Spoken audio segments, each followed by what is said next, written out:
Hi, I am the artist currently known as Nandini Lakit. Over the 2023 to 2024 school year, my 4 friends/roommates and I produced a large quantity of paintings, the likes of which the world has never seen the likes of which. Tonight, we've decided to show the world these paintings for the very first time. So please sit back, relax, and enjoy. Virtual Art Gallery. Okay, hello. I'm not exactly sure what to talk about here. Hi, I'm Anvisha. I am Nandini's roommate. Alrighty. Do I just talk about it?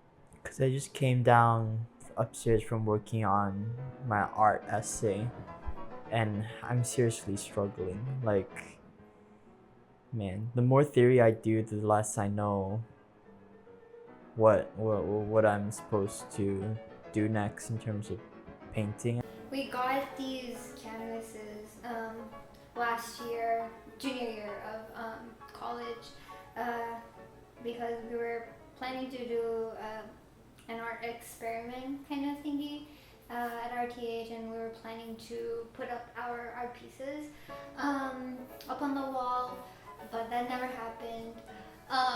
You can see the stars have replaced the vision. I think you'll notice that across all of the paintings I'm going to show, most of them heavily feature the sky. I think that's probably just, personal preference, a fascination with nature and the way light interacts with objects surrounding the atmosphere, and also just how the sky changes over time. This is the most recent art piece that I did. This is a collage, and I made it at this English department event. My first piece was inspired by House Moving Castle. I didn't bring any material except for the canvas, so all the stuff that you see on here, it's all stuff that I got from Nicola, who is sitting next to me. This was my first and only complete art piece. This is me over here. I covered myself entirely with a cape because I don't know how to draw hands or like legs or like body or anything. An address, it says 000 Avocado Avenue. I guess I love redoing my art and learning from my mistakes and like improving on my style. So I'm really proud of this one.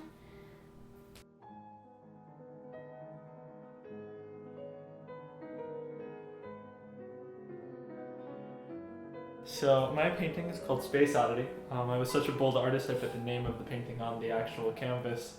It's different from my usual art because I did this before I actually started doing art. I do a lot of portrait work now, mostly of like different characters or people or Pinterest photos of people. But it was kind of inspired because I wanted to do like a planet, right? And then there's like a shade that's going over it, which I thought was a pretty cool effect to have. And then I decided to draw like an astronaut looking down. And there were a few apparent problems with this. First is that space is not white. Space is actually quite dark. And I couldn't just paint it all black because that would be wasting the ink. So now it looks slightly out of whack. Also, I was using a large brush, so I couldn't draw the spaceman. So the spaceman is a blue gummy bear attached to a international space station that is convincingly out of frame. I do think I've gotten more into art recently. I have pastels, I have a little art book that I draw in. But yeah. It's not plagiarism if you tell it to people that your work was copied. Smart words. I gained nothing. I'm honestly not sure what's happening here. It seems like I drew a floating island atop of a lake during, I guess, dusk. Perhaps this is a commentary, we'll say. Commentary on the interaction between, maybe beauty and fear. Looking at how, sometimes things can be very beautiful, but if there's always something looming in the background, then perhaps sometimes it's a bit scary. I think these sessions that we did were nice because I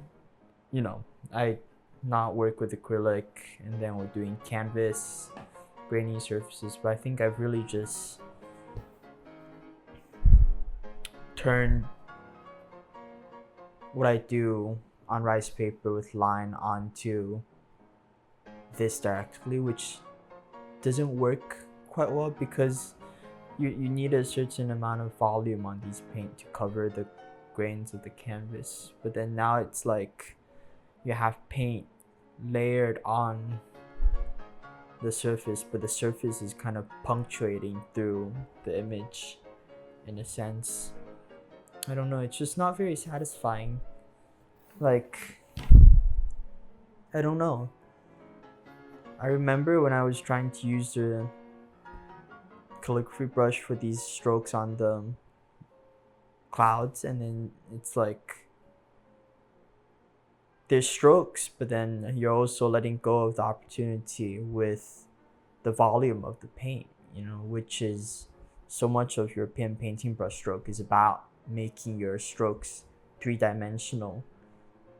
And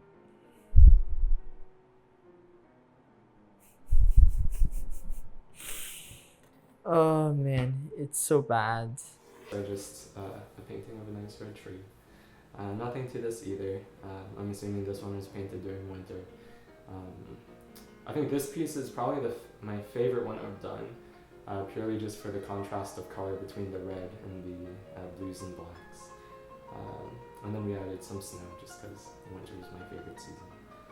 But yeah, otherwise there's not too much to these paintings. I think they're just fun to do as a nice little activity and break from all the other work we had.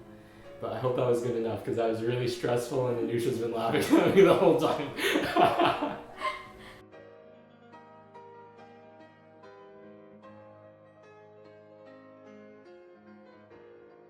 This is another painting that I did. I found a copy on Pinterest similar to what Nathan did, and I tried to replicate it. It's just a bunch of colors and then there's some black squiggles on it. Ian called it a bird painting or like a nose painting or something, and I thought that was interesting. I think because this kind of looks like a bird. Very abstract. I had it hung up in my room last year, but nothing in the TH walls sticks. So if you try to decorate it, it's a lost cause. So this just remained on the floor of my room. Serious? Oh. This piece I made in 1982. Did I draw this? And then, I mean, I can't even paint those, but then it's like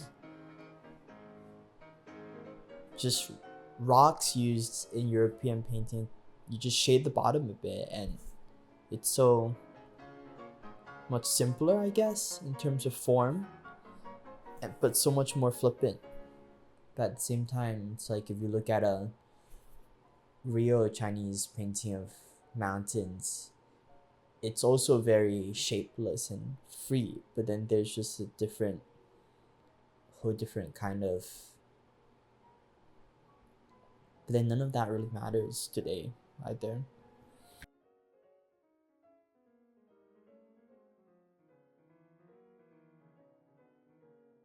Alrighty, and yeah, I suppose that's all. I like little stars here, I like their texture. I think when I go home, one of the things I want to do is do more art. And I really love the look because I work at the Lobe. I love seeing the artwork that has texture and how it really pops off the frame. It becomes a lot more dynamic.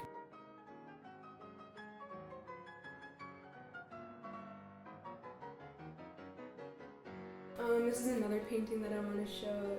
I might have to polish it. It's just some flowers. I was inspired by Xander has this tea set, this like blue tea set that has flowers that look very similar to this, where you have these long, thin branches, and then these little circular flowers kind of branching off of it, and they're also blue. Like the tea set is blue, so I was inspired by that.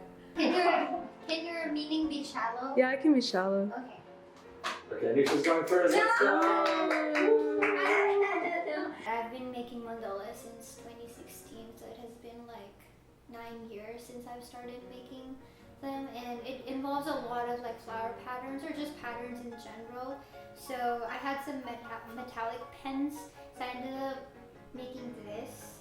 A lot of like peacock patterns and a lot of flowers in between.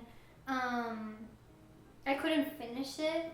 I guess the art pieces just show my personality as well, of how impatient I am, and it requires a lot of time and effort or like enthusiasm for me to sit down and complete a piece. That is why I was very proud of the first piece.